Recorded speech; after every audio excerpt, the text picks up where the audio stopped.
a brief recapitulation of till the whatever we have done till now.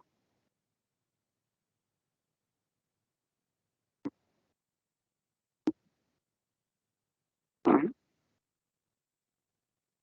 Mhm. Mhm. Mhm.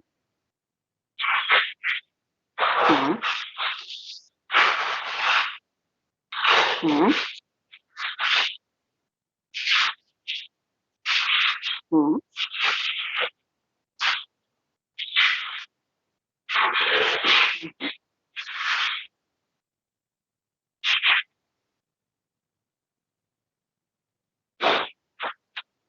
Mhm. Mhm.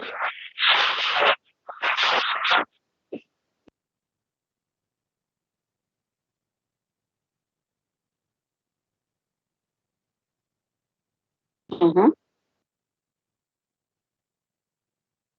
We were there till now and there only. Okay.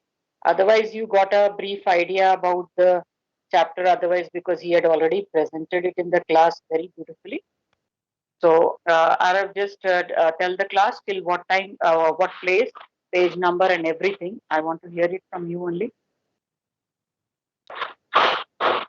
Which page did we stop?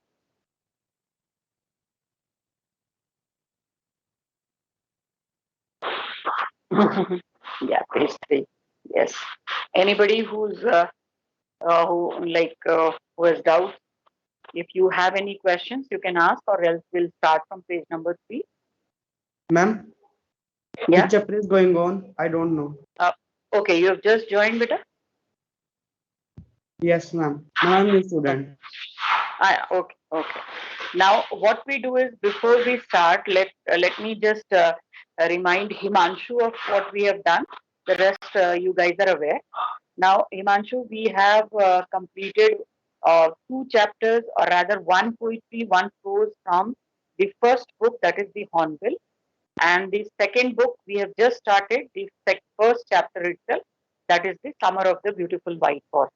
Now, before we begin, I must tell you also, you must have one register, not a small notebook, but a register with you for classwork and homework.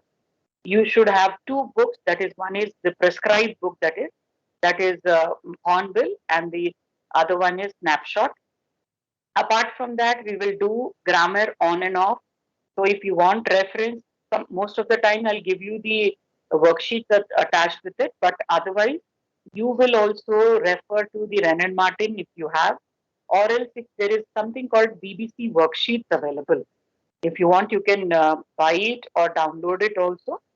So BBC worksheets are very good, like even for writing skills as well as for grammar exercises. So that is for you, and others are also aware.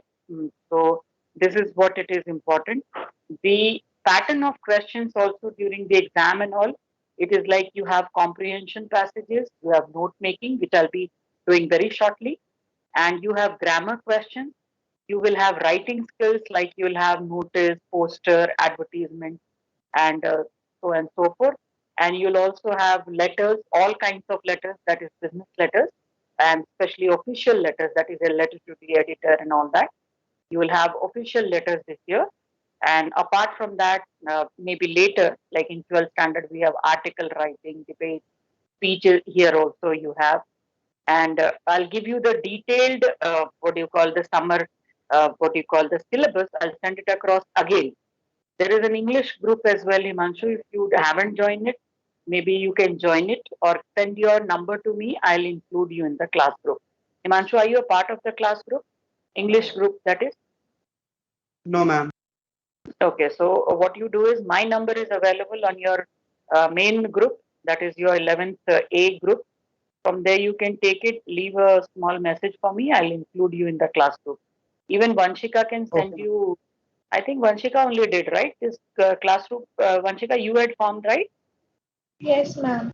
So you can send him the joining link also if you want. Yeah, so that will be easier. Okay, ma'am. Okay. Yeah. So there is a English class group where I share contents and all, And if you guys have any queries, you can ask me there. So that will be one. And any other questions, you're always welcome in the class as well. And then we have something called some presentations have been made by the students that is counted as your internal assessment as well. So one odd presentation will be compulsory from each side. And till now, at least two or three we have already done. And the next, once we complete this chapter and take up another one, maybe that chapter will be presented by a set of children again. So this is how we do. Okay, Himanshu, I hope it is a little clear to you. Yes, ma'am. Right. So otherwise also any queries you can always put across in the group and ask me. Now coming back to the chapter, Okay. page number 3, all of you can open. If you don't have a book right now, you can just check the PDF that I'm sharing with you. Is it visible? Yes, ma'am. Yes, ma'am. Okay. Right.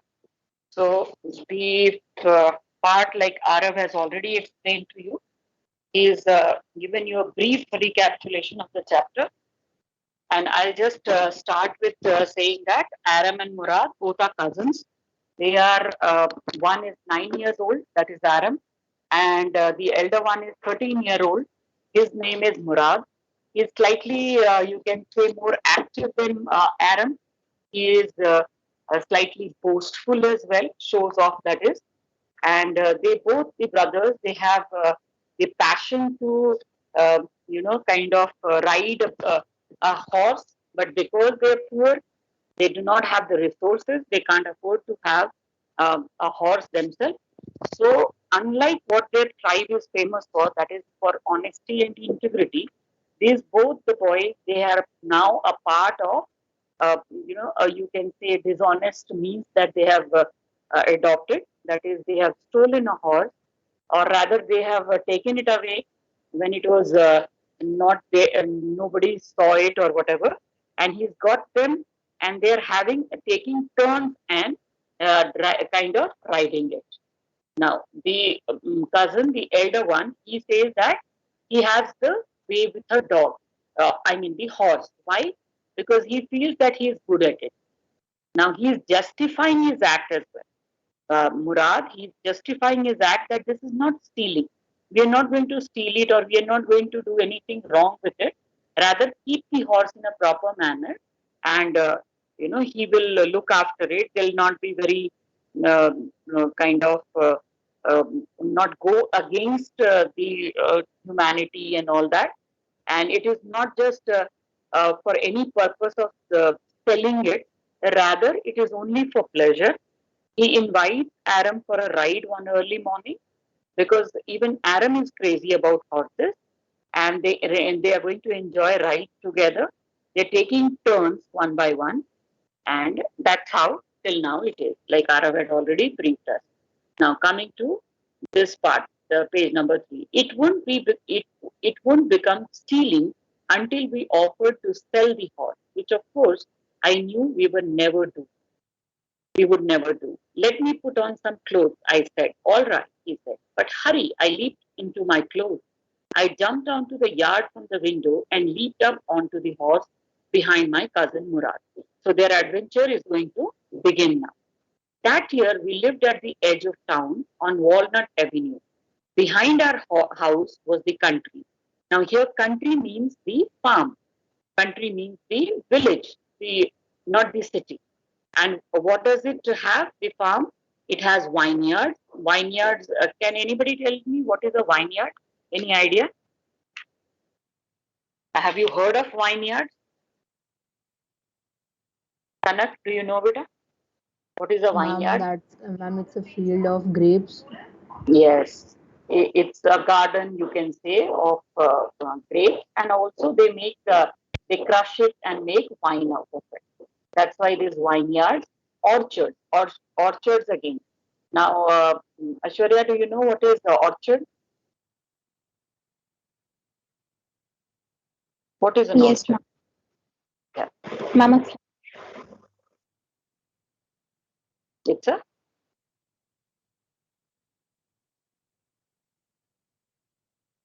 Am I audible to you? Ma'am. Yeah. Yes, yes. Please speak, beta. Please speak.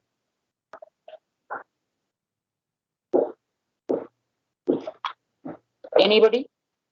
Gautam? Hmm? No, no, no, no, no. Orchards. Anybody? Orchards. The plant. Ma'am, gardener trees. Tree farms. Some trees are there. Okay. You can all remember vineyards are of grapes, exclusively grapes. Orchards are generally fruit gardens, any kind of fruit, be it apple, mostly apple orchards, you can say peach orchards. So these are fruit gardens. Okay. Now, irrigation ditches. It is basically where you have water, for irrigation, for kind of watering the plants. Whereas those ditches are created and a lot of water is stored there. And country roads, meaning those village roads, those kacha roads, which you call, not very kind of broad and all that. Now, in less than 3 minutes, we were on Olive Avenue, and then the horse began to trot. It's like it starts the horse starts making the typical feet, that noise which is there, and starts moving. The air was new and lovely to breathe. The feel of the horse running was wonderful. My cousin Murad, who was considered one of the craziest members of our family, began to sing. I mean, he began to roar. So he was not a very, you can say, a very sweet uh, tone he had. He was not melodious, rather, but he was quite coarse with his singing. But what happens is when he is moving around in this horse and he's in a state of happiness, generally you tend to sing. When the wind blows on your face, you feel that energy and all that. So he's encouraged to sing. But when somebody else, the second person, hears it, it feels as if he's roaring. Every family has a crazy streak in it somewhere. Crazy streak is basically that somebody is not in the same senses, like that person is mad, you can say. Somebody who behaves in a very different manner is not the same kind of. And here it means more to do with whimsical. Somebody who uh, is like changes his thing very fast. One moment he's in some other mood, the very next moment he's in another mood. So whimsical. Every family has a crazy streak in it somewhere, and my cousin Murad was considered the natural descendant. Descendant means somebody who inherits the characteristics. You can say natural descendant means the natural characteristics of the tribe or whatever, inherits it from his people. And my cousin Murad was considered the natural descendant of the crazy streak in our family. So basically, the tribe is known for being very whimsical or changes their mood according to the situation, you can say, or they're very different. So the same kind of trait even this boy has inherited. Before him was our uncle Khushro. So from whom has he inherited this trait? It is from Uncle Khushro, an enormous man with a powerful head of black hair and the largest mustache in the San Joaquin Valley. A man so furious in temper, so irritable, so impatient that he stopped anyone from talking by roaring. It is no harm, pay no attention to it. So, this entire part, this entire paragraph, you can mark it and write the character sketch of Uncle Khushro. The character sketch would include both the physical properties, the physical attributes, I would say that way, and also the personality trait. So here it is mentioned that he was an enormous man, meaning big kind of build and powerful head of hair, black hair, largest mustache to go with it in the San Joaquin Valley. So it is written also that interior valleys of California. So typical people found in those Californian valleys, he looks like that. A man so furious in temper, so irritable, so impatient that he stopped anyone from talking by roaring, "It is no harm, pay no attention to it." It's actually the things that he always repeats quite often. And that is why this man is known for. And in fact, Murad, he has inherited this very nature from his uncle. That was all, no matter what anybody happened to be talking about. Once it was his own son, Arik, running 8 blocks to the barber's shop, where his father was having his mustache trimmed to tell him their house was on fire. This man Khosrow sat up in the chair and wrote, "It is no harm, pay no attention to it." The barber said, "But the boy says your house is on fire." So Khosrow wrote, "Enough, it is no harm, I say." So you can see the very typical traits of Uncle Khosrow. And can, tell me just a second. In fact, Shivansh or Siddharth, either of you, what are the character traits or what are the, how does Uncle Khosrow look to you? Siddharth? Yes, ma'am. Yeah. How does the character of Khosrow and Murad, they look to you? Like, do you feel they both have the same kind of things as per the chapter? Ma'am, Uncle Khosrow was he was overconfident about things, ma'am. That Mm-hmm. everything is nothing. It will not harm, and Mm-hmm. we should not pay attention to it. Okay. And what about his physical appearance? Ma'am, and he was powerful. He had a powerful head, and he A was head of an hair, honest in fact. man. Huh?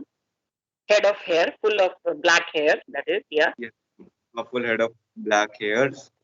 Mm-hmm. He had very large mustache, Mm-hmm. and Okay. he was very furious. He was a furious and irritable man. Okay. Very good. Very good. Yeah. I just wanted to see if you're all of you are attentive. That's why, and good. At least you remember that. Okay.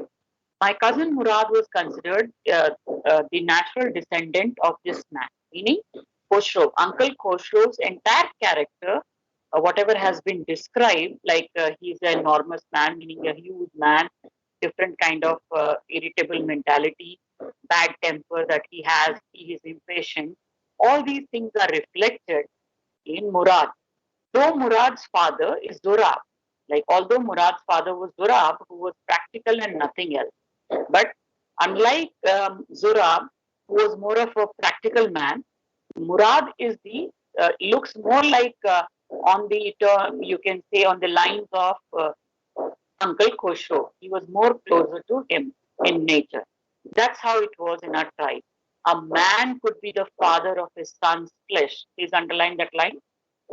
A man could be the father of his son's flesh, but that did not mean that he was also the father of his spirit.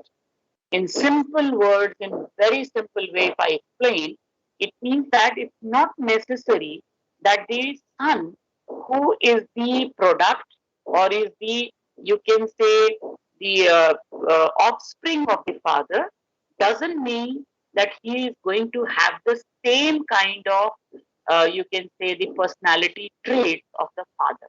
He might be very different in spirit. He might be very different in his nature. So it's not necessary that if he is the son of a particular person, would have the same kind of quality. But that did not mean that he was also the father of his spirit.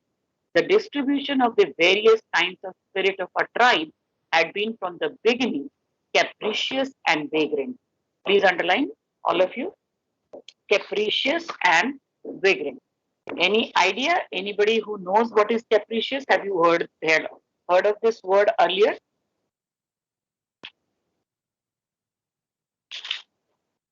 Yeah. Have you heard this word earlier? Capricious? No? Just a second. Yes. Shreya, do you know the meaning, beta? Sahil? Yes, Sahil. Hmm?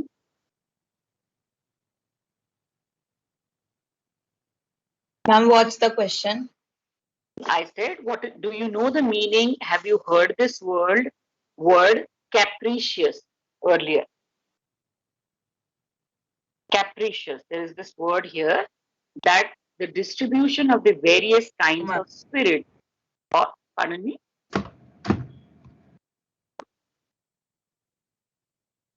Someone who is quite like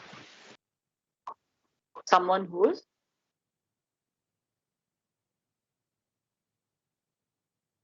no, okay, had been from the beginning capricious. Somebody who changes his behavior suddenly. Please, I repeat again, somebody who's difficult to predict, like unpredictable, or somebody who changes his behavior suddenly. Capricious means a person who's unpredictable or a person who changes his behavior very suddenly. That is capricious. And vagrant. Vagrant means somebody who doesn't have a home, is homeless, or who doesn't have a job. Or you can say at times people who are nomads, we refer to them as vagrant. Yeah, Vanshika, do you understand, beta? What is capricious and what is vagrant?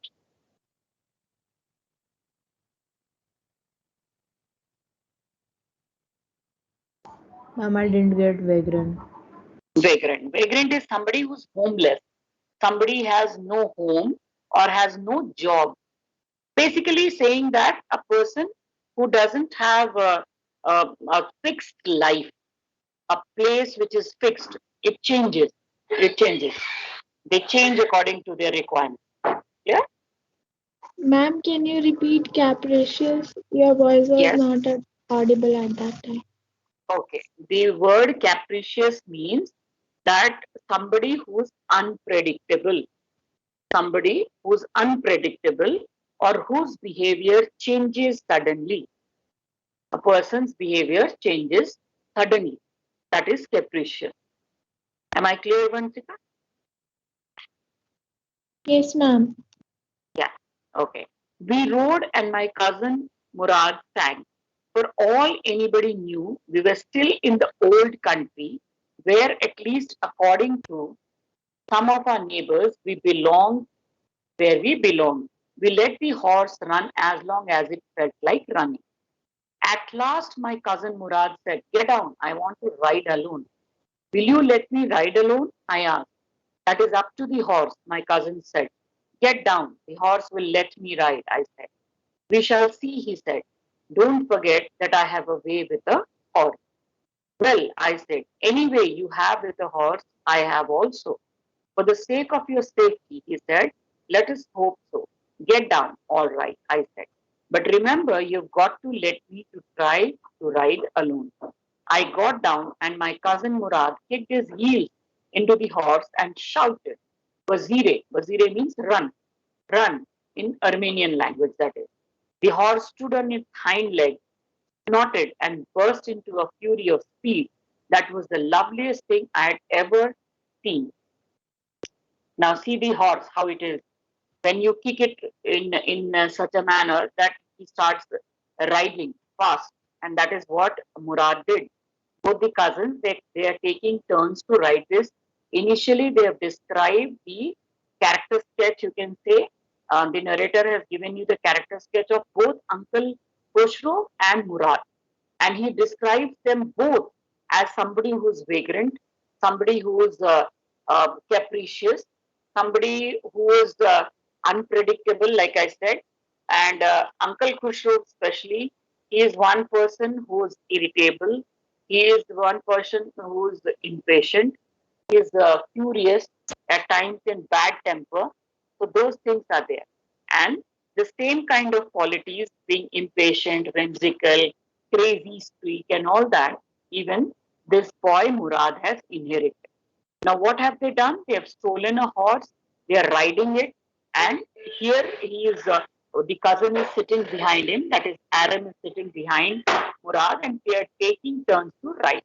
Now, it was the loveliest thing that I had ever seen. My cousin Murad raced the horse across a field of dry grass to an irrigation ditch, crossed the ditch on the horse, and 5 minutes later returned, dripping wet, dripping wet. Why? Because that entire exercise gave him that sweat. He was enjoying it, no doubt, but it's quite strenuous as well. The sun was coming up. Now it's my turn to ride, I said. My cousin Murad got off the horse. Ride, he said. I leaped to the back of the horse and for a moment knew the most awful fear imaginable. The horse did not move. So basically, they were riding, no doubt, but then when it came to the turn of this boy, that is Aaron, the horse refused to move. Why? Maybe because it is the first time he is doing it. He is not as proficient as his cousin Murad. Now kick into his muscle, my cousin Murad said. What are you waiting for? We have got to take him back before everybody in the world is up and about. I kicked into the muscles of the horse. Once again, it reared and snorted. These underlines, reared and snorted. It's basically taking turn, and snorted means taking deep breath and kind of puff that, like, when he's moving in such a speed, it's making all kinds of noise. So that is what he does. I kicked into the muscles of the horse. Once again, it reared and snorted. Then it began to run. I didn't know what to do. Instead of running across the field to the irrigation ditch, the horse ran down the road to the vineyard of Dikran Halabian. This is the man, it's the name of a person who stays in the vineyard, and they're taking that route and they are moving around. Where it began to leap over vines. The horse leaped over 7 vines before I fell. Then it continued running. So it's basically nothing. They're just describing, the author is describing how they have taken a horse and they are riding and enjoying it. It's quite pleasurable. Why? Because it is the springtime. In fact, their summer is not like our summer. It's more like pleasant, very spring kind of thing. And they're enjoying it in the sun. And like I said, you have to first remember the topography of Armenia and all these places. They're very cold places. So the summer is quite pleasant and more spring-like, unlike the winters, which are very harsh and tough on them. So here they are taking turns. They found a dream horse and they are taking a ride. My cousin Murad came running down the road. I'm not worried about you, he shouted. Like, look at the humor here, that he's not interested in the cousin falling down and all that, hurting himself. Rather, he's interested in the horse. You've got to get that horse. You go this way and I shall go this way. If you come upon him, be kindly, I shall be near. So from this, you can make out that the nature of this boy is generally very good as well. He's very considerate, he's kind, even towards the horse. He feels for him. So that is what is being shown here. He's towards the nature, that is, he is quite considerate towards it, right? Now, I'm not worried about you, he shouted. We have got to get that horse. You go this way and I shall go this way. If you come upon him, be kindly, I shall be near. I continued down the road and my cousin Murad went across the field towards the irrigation ditch. It took him half an hour to find the horse and bring him back. All right, he said, jump on. The whole world is awake now. What will we do? I said. Well, he said, we shall either take him back or hide him until tomorrow morning. He didn't sound worried, and I knew he'd hide him and not take him back, not for a while at any rate. Where will we hide him? I said. I know a place, he said. How long did you steal this horse? I said. It suddenly dawned. Dawned here means become very clear, something which he has come to understand it very clearly. It suddenly dawned on me, that he had been taking the early morning ride for some time and had come for me this morning only because he knew how much I longed to ride. Who said anything about stealing a horse? He said. Anyhow, I said, how long did you begin riding every morning? So basically, they are both there. They know in heart of heart that it is stolen horse, but they are justifying their own act. Especially Murad, he is not ready to believe that he's stolen. And why is it so? Now he is going to tell the truth that it is not that I am going to sell it. If only I sell it, then only it is stealing. But I am just keeping it for a while. And once my desires are fulfilled, that I am happy with the whole thing, I will go and drop it back. How much truth it has, that is different, but that is the reality. Not until this morning, he said. Are you telling the truth? I said. Of course not, he said. But if we have found out, that's what you're going to say. I don't want both of us to be liars. All you know is that we started riding this morning. So Murad is encouraging his own and this Aaron, this cousin of his, to say the lie. It's basically saying, better once you lie, you keep lying over and over again. And dishonesty, it starts like this and it continues and becomes a bigger one. That's what he's saying, that he's justifying his act of stealing. And now he's encouraging his cousin Murad to even lie. All right, I said. He walked the horse quietly to the barn of a deserted vineyard, which at one point of time had been the pride of a farmer named Fedvezin. Fedvezin, in fact, in Armenian literature, if you read, he was an artist, he was a painter, he was a designer earlier. A quite famous name, in fact, Fedvezin. There was some oats and dry alfalfa in the barn. Can anybody, have you heard of alfalfa? Have you heard of this word earlier? Yes, ma'am. Yeah? What is it? Ma'am, it's a type of order. It's a type of fodder, okay? In fact, it is tall grasses which are found there. In fact, and actually what Bhavya said very correctly, that it is used as fodder. So long, tall grasses, grass in the field. That is specifically to these Central Asian countries, alfalfa. Fine? Okay, very good, Bhavya. Now coming back to the chapter again. Yeah. Now talking about alfalfa. We began walking home. It wasn't easy, he said, to get the horse to behave so nice. At first it wanted to run wild. But as I have told you, I have a way with a horse. So he's generally boasting. He's showing off that, everything he does, he's good at it. Just like his uncle Khosrow, he's also one of those show-offs himself. And he's saying that he doesn't have any problems dealing with a horse. I can get it to want to do anything I want to do. Horses understand me. How do you do it? I said. See, now the younger boy obviously is more impressed with his elder cousin. He is a young boy, so he feels, oh wow, this boy is so good. He is so good in his field. He understands so many things. So he's impressing his younger one. Okay? Now, yes, but what sort of an understanding? I said. A simple and honest one, he said. Well, I said, I wish I knew how to reach an understanding like that with a horse. So when he's impressed with his cousin, he's trying to, tell him that, oh, I wish I can be just like you sometime. You are still a small boy, Murad said. When you get to be 13, you shall know how to do it. Now imagine he's only 13 years old, but in front of his cousin, he's trying to portray that he's a big boy. And that's why he's good at all these jobs. Fine.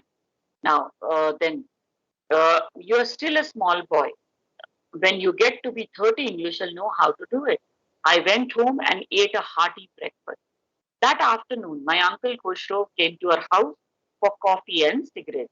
He sat in the parlor. Now, parlor is generally a place, which is more like a sitting room. Not exactly a drawing room, a separate room where you sit. It can be also a drawing room, a sitting room, parlor.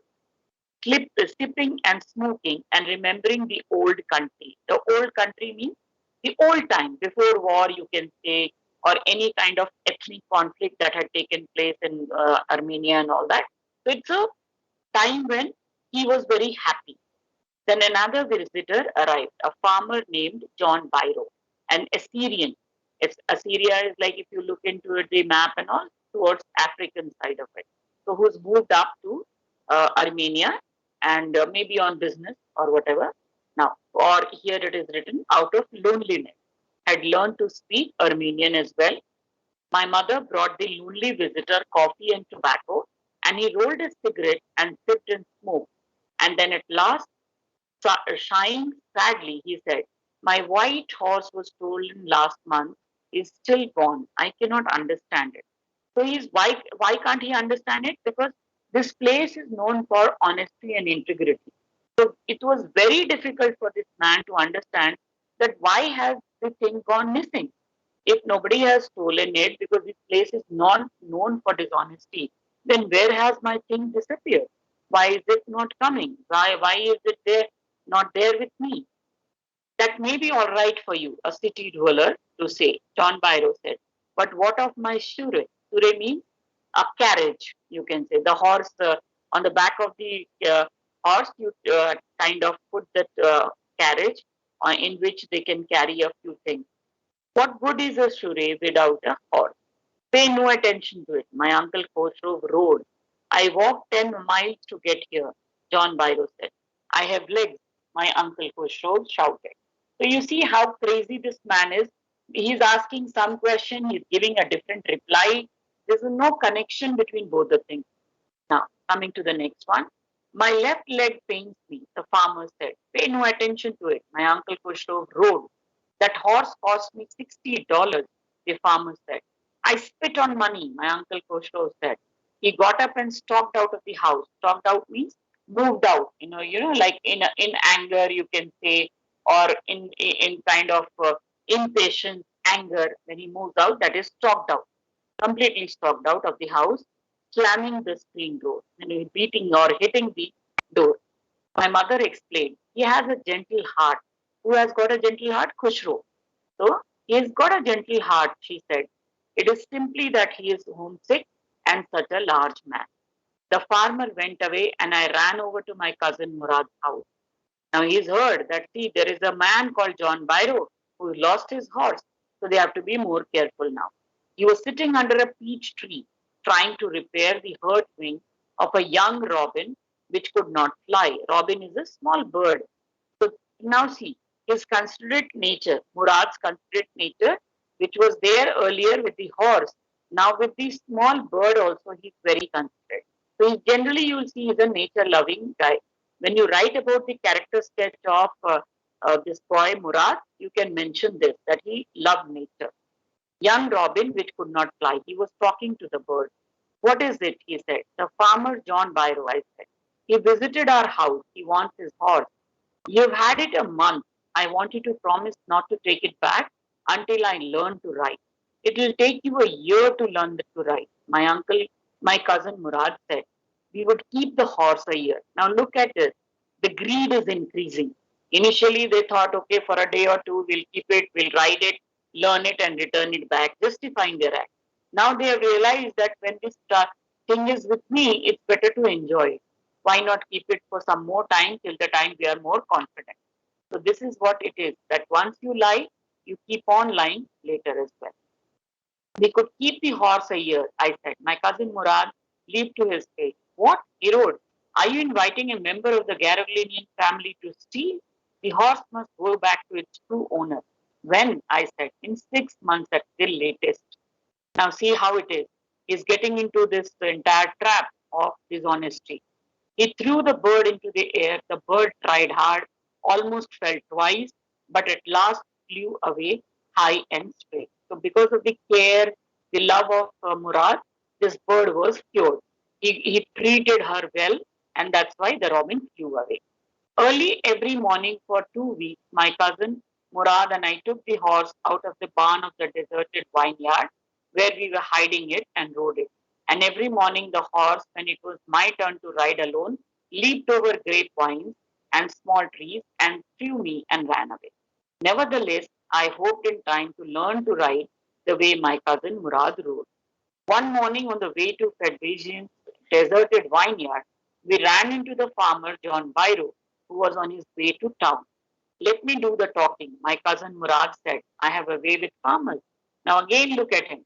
First of all, he has done something wrong and yet justifying his act. Now he's trying to win over the farmer also so that he doesn't suspect that he has kind of stolen it.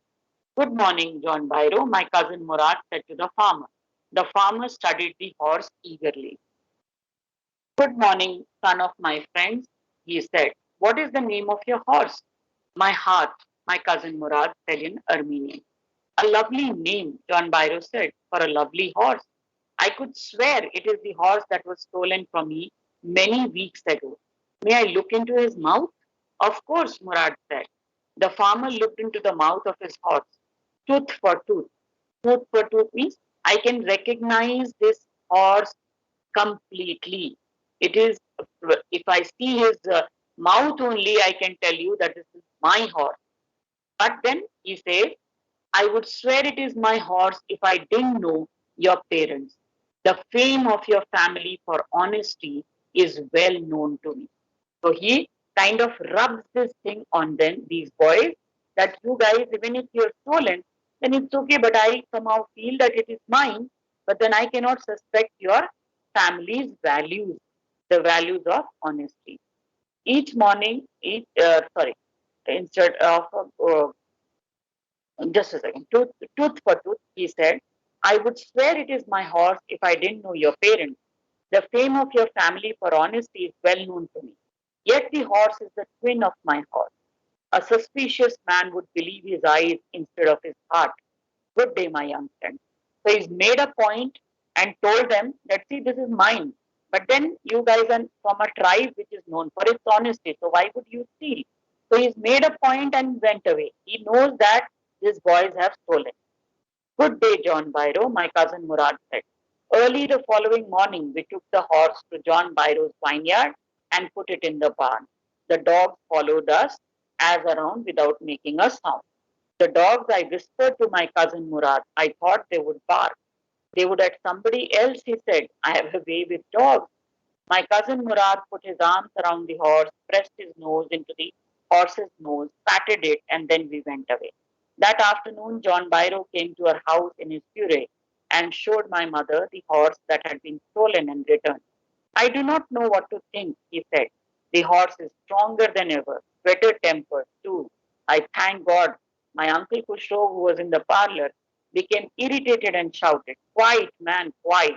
Your horse has been returned. Pay no attention to it. Now, this is the story about this man, Uncle Khosrow and all. Now, can you tell me, in fact, particularly Akanksha, maybe Anshika, if you can answer any of you, why do you think the boys returned the horse? Why do you think? They had already stolen it. They were very happy with it. They're comfortable. But then why did they return the horse at the end? Can you tell me, Akanksha? Ma'am, they didn't want to betray the hallmarks of their tribe. It was honesty. Mm-hmm. You think that it was suddenly they realized that it is good to be honest and return it? I mean, they didn't intend to keep it with themselves till the end. They knew that they had to return it. And when finally came to them, they knew that it was the time when they should return the horse to its rightful owner. Okay. Now, anything you want to add, Anshika? Anything else that you want? Why do you think they returned the horse? Okay, Akshita.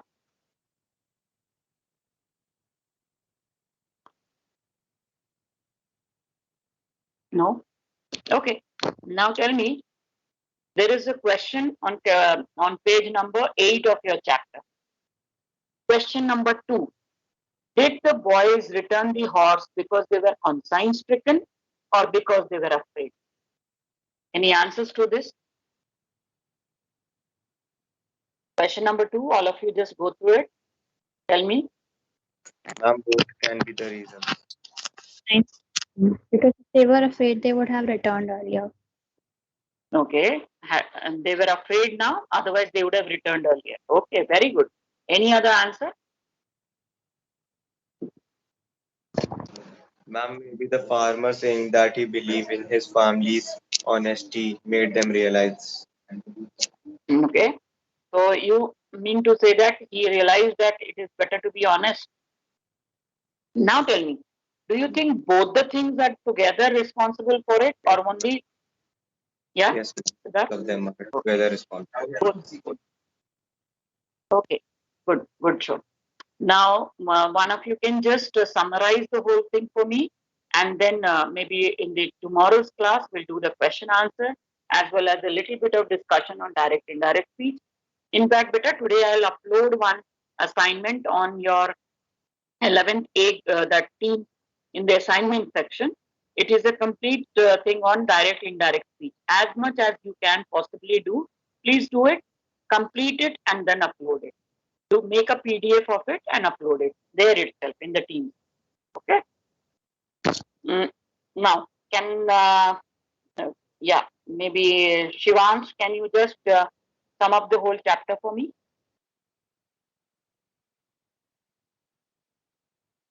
Shivansh?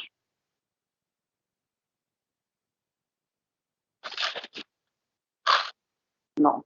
Vani? Yes, ma'am. Mhm. Ma'am, Yeah. this chapter has two boys, Aram, Mhm. Aram and Murad. Aram Aram is the younger one and Murad is the older one. Mhm. One day, Murad bring a beautiful white horse. Mhm. No, ma'am, Murad bought a beautiful white horse, and Mhm. Aram was very delightful and very excited to ride it. Mhm. Ma'am, and for many days they enjoyed their ride. Every morning they got up and uh, r- and Mhm. and ride the horse. Ma'am, Just tell me your analysis of it. Don't forget about the summary, not the summary. What do you like overall? How do you analyze the chapter? What appealed to you? ma'am, it is basically about the two boys, two boys who at the end thought that he had that they should return the horse which they have stolen. Not exactly Mhm. stolen according to Aram, but Murad has already stolen it. So Mhm.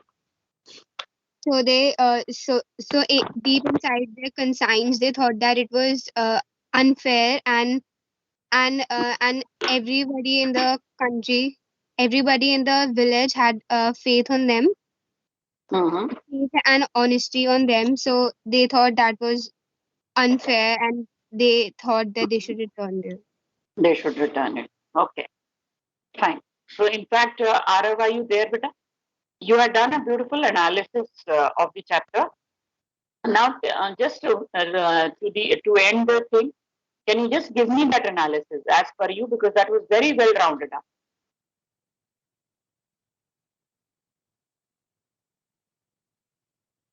Yeah, you want to read it out? Fine.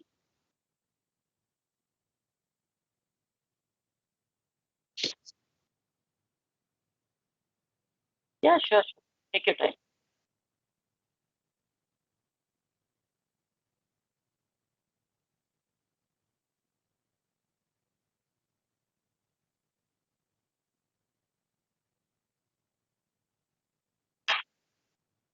Yeah.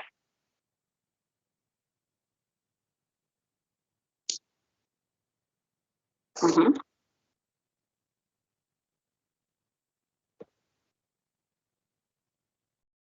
Mm-hmm. Mm-hmm.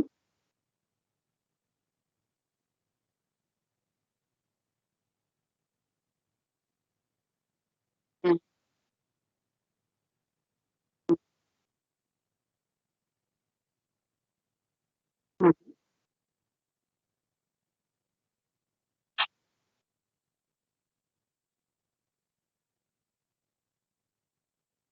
Mm-hmm. Mm-hmm.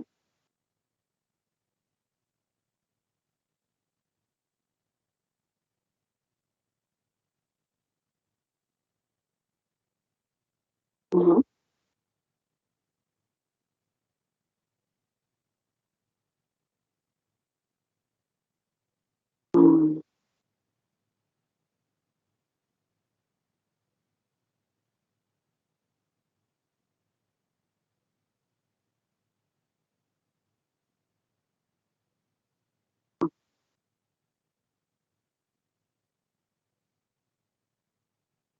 Mm-hmm.